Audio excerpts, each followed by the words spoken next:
Thank you, Kim and Cami. My name is Larry Gonzalez, and welcome to Big Time Paranormal.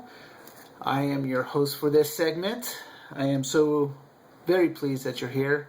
Now, someone had made a little wager with me that I wouldn't make it past 10 weeks, and if I did, I would receive $1 for each week. So, yep. So lunch is on my friend. Thank you. I am going to enjoy it. So, and you know who you are. So we have a lot of news to cover. And again, this is week 11. I am so honored to be here. So let's get on with some of the news.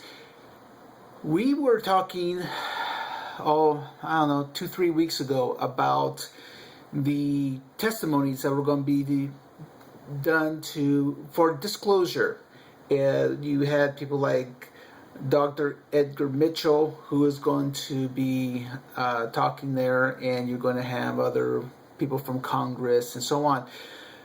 Mostly talking about, again, disclosure for the U.S. government.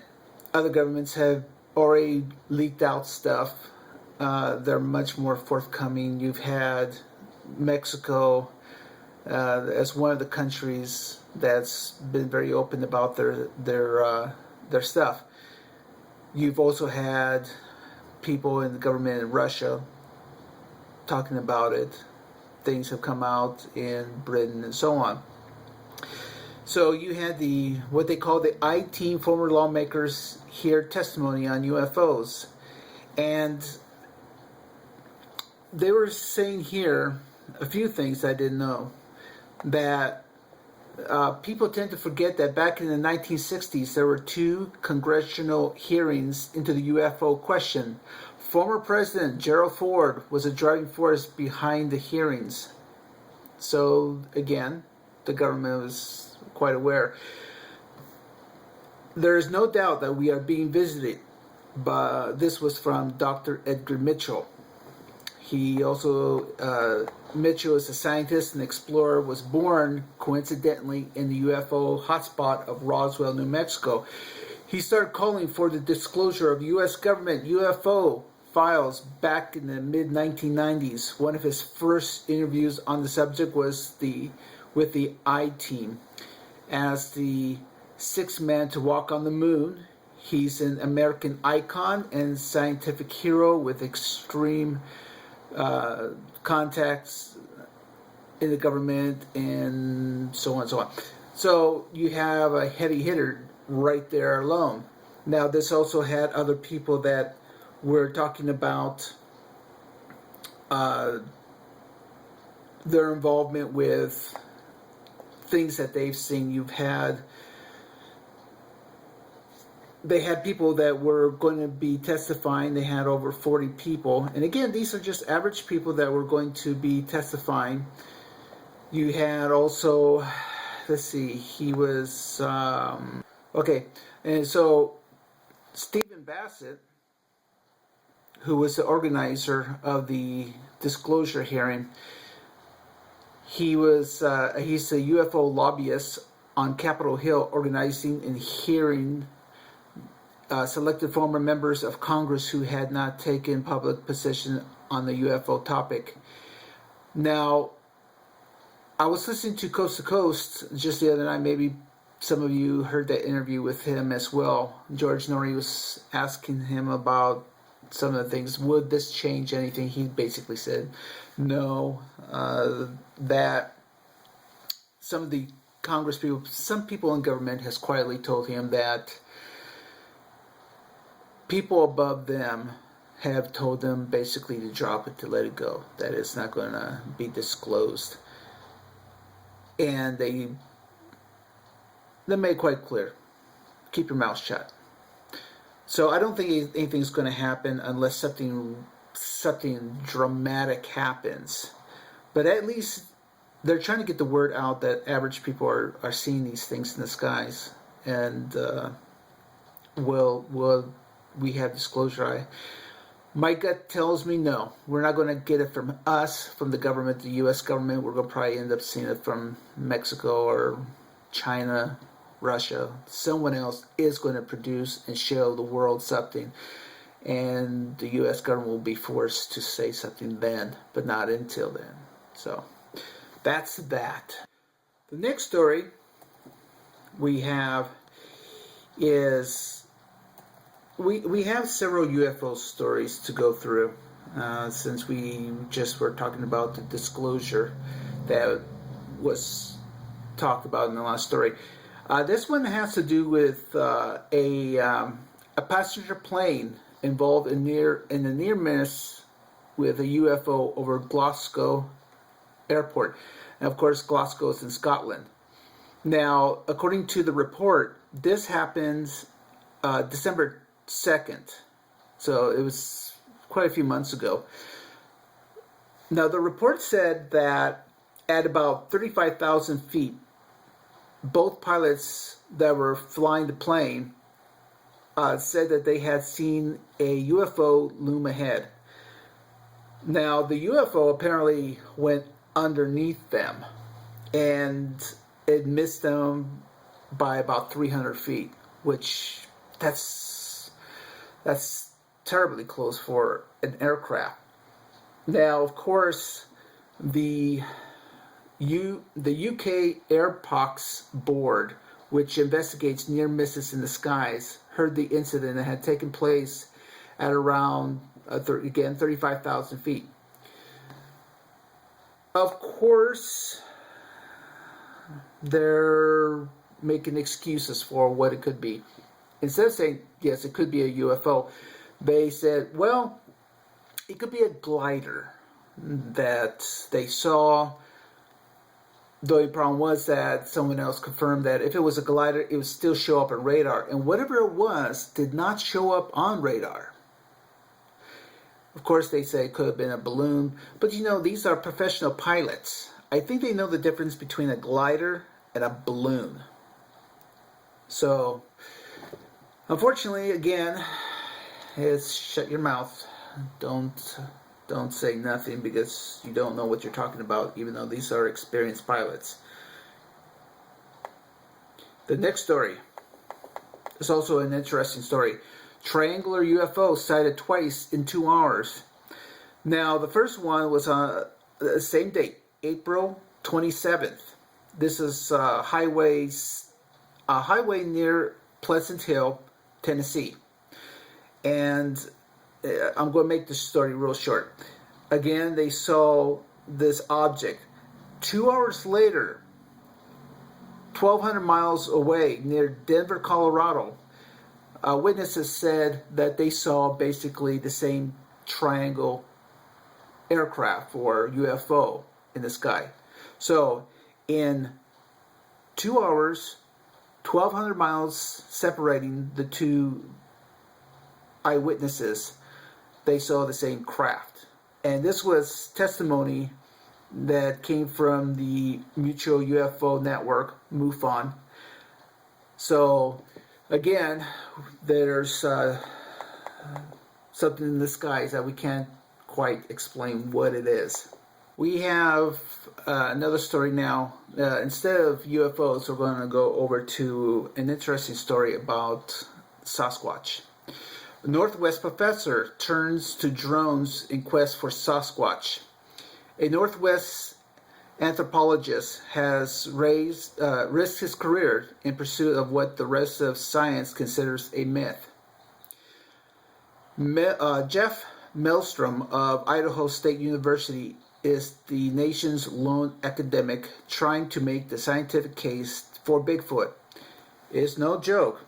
Now, he's even raised money to launch an unmanned aircraft that would scan the Northwest forest for the large hairy creature. And it would have actually special instruments to detect through the foliage of the trees. Of course, his colleagues basically say it's a waste of time. They think that he's gone crazy, that they shouldn't be looking. Now, he's, of course, the typical scientist. He has apparently a picture of Darwin in his office framed. So he's always believed in the Darwin theory. Now, his colleagues, of course, think he's crazy because Sasquatch doesn't fit into the category of Darwin, which is some of the problems I have with Darwinism. Darwinism has a lot of holes in the theory, but I'm not a scientist. I'm only there trying to figure out these things myself. Now, for the past 17 years, he's been at this. He's even taking late night jabs from David Letterman. You can imagine. Now, the reason why he's so interested in it is because back in '96, I think it was '96. Well, anyway, he was up in near Walla Walla, Washington, and he happened to come across these footprints. Well, naturally, he saw them, and they didn't look like anything he had seen before. And he could tell by the way that they were stepped. You know, when you step, you have certain indentions. It's not just a flat impression. He knew that it was something different. It was something that caught his attention. And ever since then, he's been checking it out.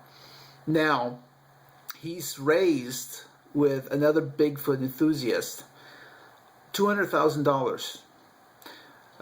And they're basically using a drone like the kind of military uses, and the project is called Falcon Project.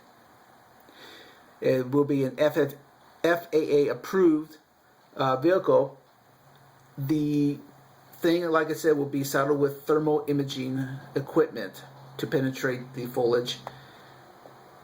He really hopes to find evidence. Now, of course, if he doesn't, he takes the risk of people, his colleagues, saying, see, there's nothing to it, you're just crazy. But he also has made it quite clear that he's not going to allow them to say he's crazy, because he knows he's not. I really, really hope he finds something to prove, because, like I said, cryptozoology is probably the hardest thing to prove. Again, circumstantial evidence will get someone jailed, imprisoned, but in the community of cryptozoology, it doesn't mean anything unless you have a body or something like that, physical proof. So good luck to him. Now, our next story, that we're going to go from UFOs and Sasquatch and so on to talk about a little bit more of cutting edge technology. The first one is that the scientists have come up with an idea, glowing plants to light up your home.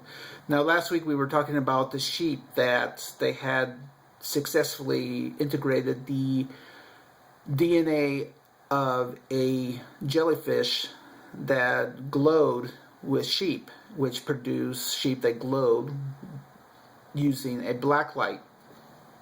Well, the scientists have been trying to use basically the same ideas to integrate it into plants, with the ideas if you grow a tree that illuminates at nighttime, it could also replace street lights. Now, I'm all for that if they can actually make it work and make it bright enough. For the simple reason is that you go into some of these urban areas and you see just power lines everywhere. And it's just a huge mess.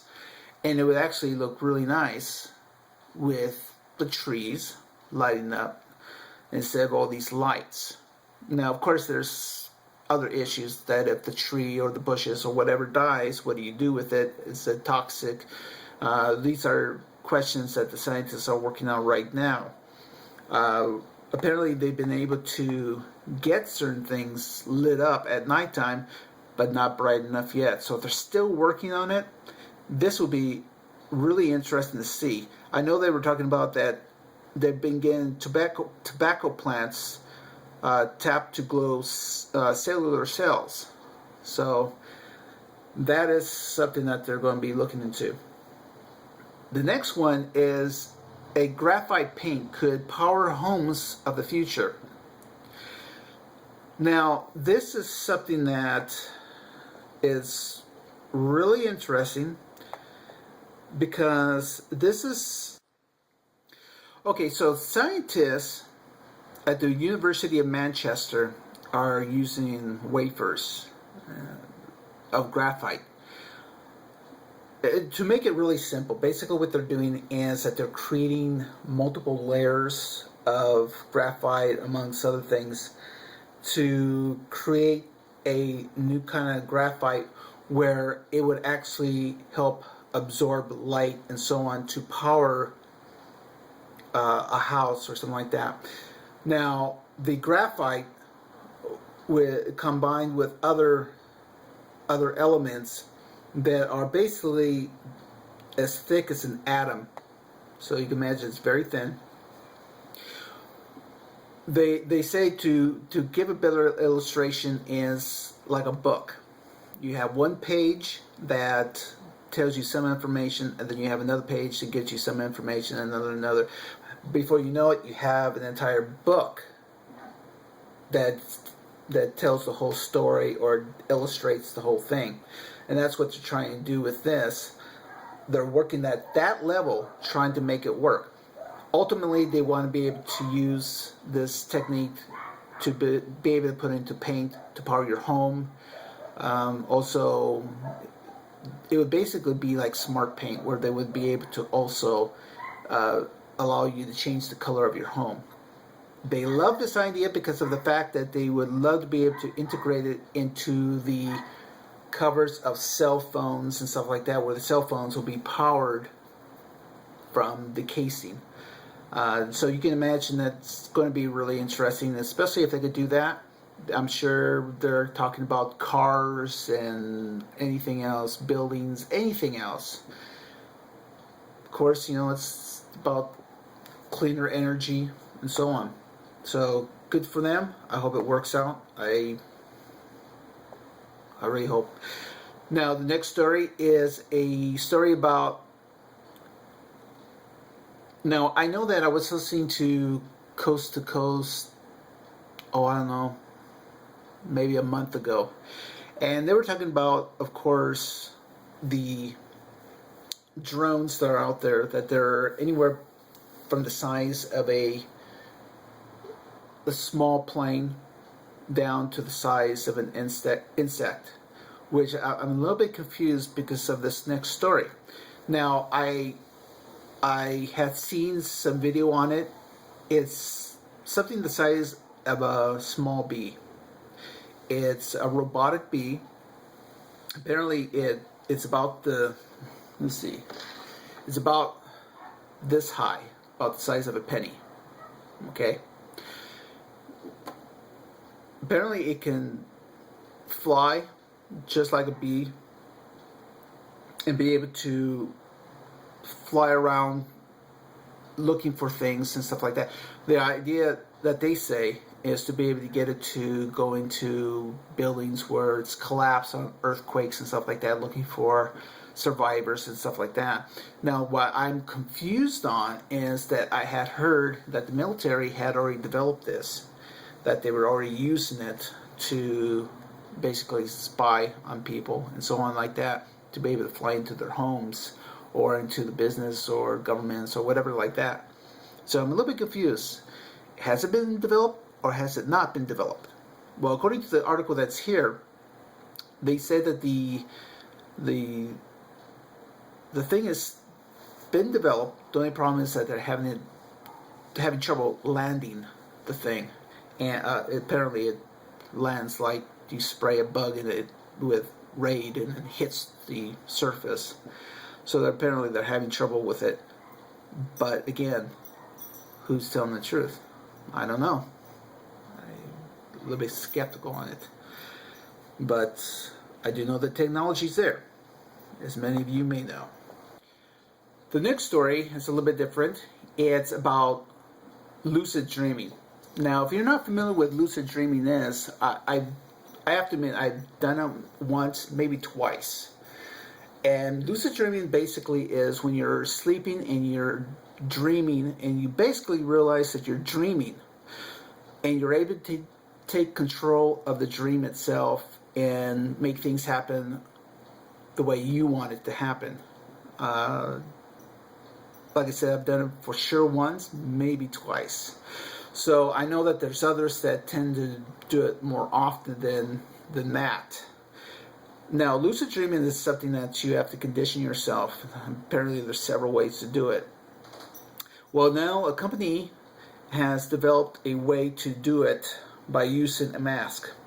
The company is based in Brooklyn. It's called Big Banger Labs. Now, basically what they are doing is they've created a mask.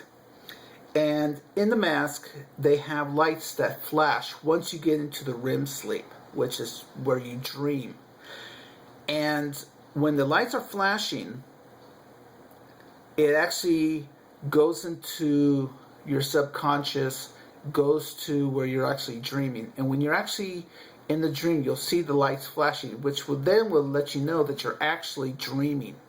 Once you reach that state, you'll be able to take control of the dream. Now, when you can do that, you can imagine you could fly, you can run, you could do whatever you want. Like I said, it's pretty interesting to see. So they apparently needed to raise money. So they advertised it on Kickstarter. They were hoping to get about $35,000 to get this project going. They raised $572,000. So a lot of people are really, really interested in it. Now, the mask costs about $95, which on one hand you might say, well, that's a lot of money. But there's also other companies that have tried it wanting a whole lot more money. So this is an interesting story. If you want to dream and take control of the dream, it's pretty trippy in the end. The next story I have, now, the last few weeks I've spoken about these 3D printers that have been used to reproduce skulls, bones, cartilages, jaw bones, and so on. Now, this story came up, it was pretty interesting, that there's some scientists have used basically a 3D printer that you could take right off the shelf. So you can go down to Staples or someone like that and buy the same thing. And what they've been able to do is they've been able to integrate calf cells, calf, like the back of your leg, and nanoparticles of silver. The resulting antennae enable the ear to hear. So basically what they've done is they've been able to use the 3D printer to reproduce an ear with a sensor that will allow you to not only be able to hear, but you're going to be able to hear things that the normal ear could not hear. They said that with the testing they've done, they've been able to hear sounds far beyond the capability of us mere mortals. They can actually hear radio frequencies. That's how sensitive it is. So you can imagine, I don't know how old some of you are, but the old TV shows like The $6 Million Man, The Bionic Woman, even the remake of Bionic Woman, that was lovely. That technology looks like it's getting closer and closer. Last year they developed basically bionic eye. Now they have a bionic ear with the ability to be able to reproduce bones and stuff like that. The technology is getting incredibly close to actually creating someone that could be a cyborg. And I know that there are a lot of people are saying, oh, that's bad, that's bad. And there's others that are saying, well, you know, that's not so bad. We already have pacemakers for the heart. And we use artificial hearing aids to help hear, glasses to see, and so on. So will that happen? I'm sure it's going to happen where you're going to see a cyborg within the next 50 years, if that. Anyway, that's the news for the week, and I know it's been a lot. So off to the conventions. The conventions that we're going to talk about this week, my wife found them for me. And we are going to just cover just a few because, like I said, the news took a lot of time. This one is going to be actually, I want to cover the one from the overseas first to get it over with. Because I really believe that, again, if you want to go on vacation, you should have a chance to have some time to look into this if you would love to go. The first one is actually Cornwall UFO Research Group, the longest running UFO conference in Cornwall. This is the 17th annual UFO conference on Saturday, October 12th at the Truro College Lecture Theater, also known as that building. College Road, Truro, Cornwall, and the Southwest, held in a premier locations. The doors open at 9 a.m. First talks at 9:50 a.m. finishes at 6. Now they made it quite clear that when they have the lectures talking about the UFOs, that they're going to close the doors and basically keep them closed until the speaker finishes. Once he or her finishes, then they'll go ahead and reopen the doors. So if you wanted to see a certain speaker, make sure you get there plenty of time to grab a seat, because once they begin, you won't be able to get in until they're done, and then you'll be able to get in. So that their information will be, again, at the bottom here of anything that's elsewhere. The second one is back here. This is in Florida. The Spooky Empire's Mayhem, May 24th through the 26th. This is a 3-day event. Now, this is at 9700 International Drive, Orlando, Florida. Phone number 407-996-9700. The prices. Now, the weekend pass is $50, 50. Halloween Extreme Combo Pass, $70. Friday only, $30. Saturday only, $35. Sunday, $30. Now, they have a VIP package, which I'm sure it's everything, $199. So, again, look for the website to look for more information on that. Now, the next one is the 4th Annual Michigan Paranormal Convention, August 9th and 10th. The 4th Annual Michigan Paranormal Convention, the Upper Peninsula Paranormal Research Society in Kewandan Casino. So they're going to have this at a Native American casino. They're very proud to announce this. The 4th Annual Michigan Paranormal Convention will bring the biggest names of the paranormal industry to Sault Ste.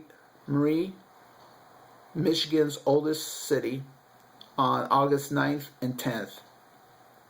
Now, some of the guests that they're going to have there is going to be, and these are just some, there's a few others. John Zaffis, you know who he is, Adam Berry, Joe Chin, Brett Griffin, Ben Henson, Dave Schrader, radio host, Amy Bruni, and Bill Murphy. So those are some of the guests. So again, go to the website. I think if you are fans of theirs, you're going to want to meet them. And that's it for the conventions. Now, before we go, we have an announcement. With the website Big Time Paranormal, and also doing this show on Worldwide Paranormal Network, also with me working anywhere between 11 to 14 hours a day at work and trying to get everything done, plus being a family man and so on, I'm finding myself getting more and more burned out. And so what I've been doing is I've been getting more help to try to ease some of that. My wife, Maria, and my daughter, Casey, has been very good about helping me with this show. So they've been getting a lot of information. That's taken a lot of pressure off of me there. The Big Time Paranormal on Facebook, I needed a little help. So I actually been keeping an eye out for several people who likes the page, who I've been watching repost some stuff. And there's one person who I am very, very glad that she has agreed to become part of Big Time Paranormal. She has a lot of experience. Her name is Julia Di Maria. I think it was probably something that was going to happen, being that her last name is De Maria, and my wife's name is Maria, so must have been in the cards. But she has agreed to come on to help with the Facebook page, and I am so pleased that she's going to be on there, because she's going to bring a different kind of vision as far as how she sees the paranormal. She has a lot of experience, and I really love the idea that she's going to help. And this is going to help me tremendously, because it's actually going to benefit all of you. She has the same feelings and ideas about the paranormal field that I do. She's going to help promote conventions. She's going to be able to help with posting pictures, photos, videos, EVPs, whatever she can find.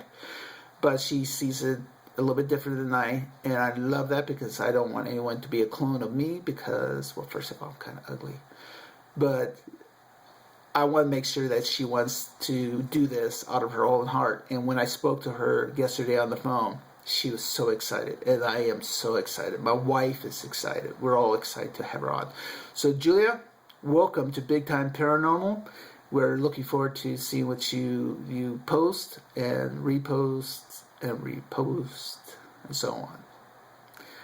So remember this, everybody. You have anything that you want advertised, whether it's a show, whether it's your group, conventions, anything, books. Remember, Worldwide Paranormal Network, Big Time Paranormal, we're here for you. We are not only, well, okay, Kim and Cammy, good-looking people. I'm kind of like Shrek, but we're here to help you. So, with this, remember, today is your day. Go out and make it happen. We'll see you next week. Maybe I'll get another. See ya. Bye-bye.